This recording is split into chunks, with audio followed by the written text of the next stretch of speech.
Hello dear children, we continue chapter Man the Living Machine. Today we will study about digestive system. When we smell food, जब हम food को सूंघते हैं, smell लेते हैं, our mouth start watering, तो हमारे मुंह में क्या होता है, पानी आना शुरू हो जाता है. This is the beginning of digestion. यही डाइजेशन की प्रारंभिक स्थिति है, बिगनिंग है. Digestion is the process of changing of food. Digestion क्या है? डाइजेशन वह प्रोसेस है जिसमें कम्प्लेक्स फूड जो है सिंपल फूड में कन्वर्ट हो जाता है, so that it can be used by the body, जिससे वो बॉडी के द्वारा इस्तेमाल किया जा सके. The food that we chew, वो फूड जो हम चबाते हैं, मिक्सेस विथ सलाइवा, वो हमारे लार में, सलाइवा में मिक्स हो जाता है और सॉफ्ट बन जाता है. इतना सॉफ्ट कि उसको आसानी से स्वेलो कर सकें, निगल सकें. The food then goes to stomach, और इसके बाद फूड कहाँ चला जाता है? हमारे स्टमक में चला जाता है.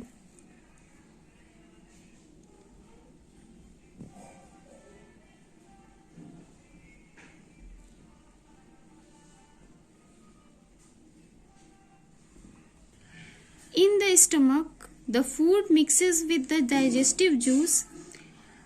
स्टमक में जब ये फूड जाता है तो हमारे डाइजेस्टिव जूस से मिक्स हो जाता है. आफ्टर अबाउट 4 आवर, लगभग 4 घंटे के बाद, खाने के 4 घंटे बाद, the food goes into the small intestine. Stomach के बाद में फूड कहाँ जाता है? स्मॉल इंटेस्टाइन में जाता है. Here the digested food is taken in by the blood, जहाँ पर ब्लड के द्वारा ये डाइजेस्टेड फूड जो है लिया जाता है, and carry to the other parts of the body, और बाकी जो बॉडी के पार्ट्स हैं उन तक पहुंचाया जाता है. The undigested food goes to the large intestine. इसके बाद में स्मॉल इंटेस्टाइन के बाद में जो अनडाइजेस्टेड फूड होते हैं वो किस में सेंड कर दिए जाते हैं? लार्ज इंटेस्टाइन में. And from there it thrown out through anus, और लास्ट में ये एनस के थ्रू बॉडी से रिमूव कर दिया जाता है. Circulatory system. सर्कुलेटरी सिस्टम में आप देख रहे हो ये डायग्राम दिया गया है, जैसे कि 8.5 आवर सर्कुलेटरी सिस्टम मीन्स इसमें क्या क्या चीजें इंक्लूड रहती हैं. हार्ट होता है, ब्लड वेसल्स भी इन्वॉल्व होते हैं. The heart, the blood and the blood vessels make up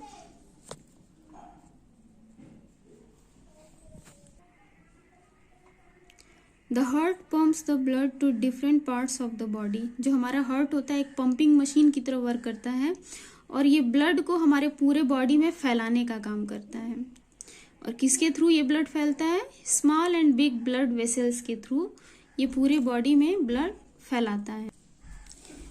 as you are looking here in the picture our circulatory system, here you are seeing that 2 types of blood vessels ना, in 2 colors. One is the red in color, second is the blue in color. Blue color is showing impure blood and red color is showing pure blood, which is oxygenated blood. जो हमारा शुद्ध blood होता है वो red से show किया गया है, ठीक है. ये ब्लड वेसल्स होती हैं, और जो ब्लू से है ये इम्प्योर ब्लड को शो करता है, जिसमें कार्बन डाइऑक्साइड वाला ब्लड मौजूद होता है. तो ये जो हमारा हार्ट होता है ना, ये रेड ब्लड को पूरे बॉडी में फैलाता है, ओके. और जो बाकी जो ब्लड होते हैं उसको हार्ट के थ्रू उसको बार बार फिल्टर करके उसको शुद्ध करता है. उसमें जो मौजूद कार्बन डाइऑक्साइड है उसको रिमूव किया जाता है, और फिर उसमें ऑक्सीजन मिक्स हो जाता है, जिससे ब्लड प्योर होता रहता है. तो इस तरह से जो हमारा हार्ट है वो ब्लड को हमारे बॉडी में पंप करने का काम करता है. Nervous system. This system consist of the brain, the spinal cord and the nerves. Nervous system में क्या होता है, जैसा कि पिक्चर में देख रहे हो ना, ये है हमारा nervous system, okay. Figure number 8.7 में देखिए आवर नर्वस सिस्टम. इसमें क्या होता है कि 3 चीजें होती हैं, कंसिस्ट होती हैं.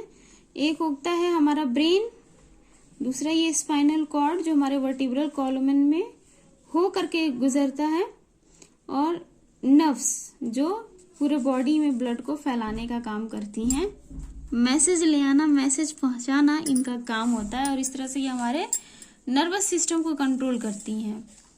The nervous system controls all our activities. जो नर्वस सिस्टम होता है वो हमारे सारी एक्टिविटीज को, एक्शंस को, चाहे वो सीइंग देखना हो, हियरिंग सुनना हो, वॉकिंग चलना हो, लर्निंग याद करना हो, कोई भी चीजें हो, ये सारी चीजें किससे कंट्रोल होती हैं? हमारे ब्रेन से कंट्रोल होती हैं और नर्वस सिस्टम के अंतर्गत नर्वस सिस्टम के थ्रू ये सारी चीजें कंट्रोल होती हैं। The skeletal system, our body is made up of 206 bones. हमारा जो शरीर है वो 206 हड्डियों का बना होता है। These bones together make up the skeletal system. ये सारी जो हड्डियां होती हैं आपस में मिलकर एक फ्रेमवर्क तैयार करती हैं, एक स्केलेटल सिस्टम तैयार करती हैं। द बोन्स गिव शेप, जिससे हमारे बॉडी को एक स्पेशल शेप मिल सकता है, सपोर्ट मिल जाता है हमारे बॉडी को। एंड वी कैन स्टैंड, और हम खड़े हो सकते हैं, वॉक चल सकते हैं, एंड मूव कर सकते हैं because of bones, in bones के हेल्प की वजह से। Think green, drink 8 to 10 glasses of water daily. हमेशा जो है डेली जो है 8 से 10 ग्लास पानी पीना चाहिए। It is good for keeping health, ये हमारे हेल्थ को अच्छा बनाए रखता है। ईट लॉट्स ऑफ ग्रीन वेजिटेबल, बहुत सारी हरी सब्जियों को खाना चाहिए एंड फ्रूट्स को लेना चाहिए। These not only give you nutrients, ये केवल आपको न्यूट्रिएंट ही नहीं देते बल्कि also add bulk to your food, बल्कि ये हमारे फूड को और न्यूट्रिशियस बनाता है।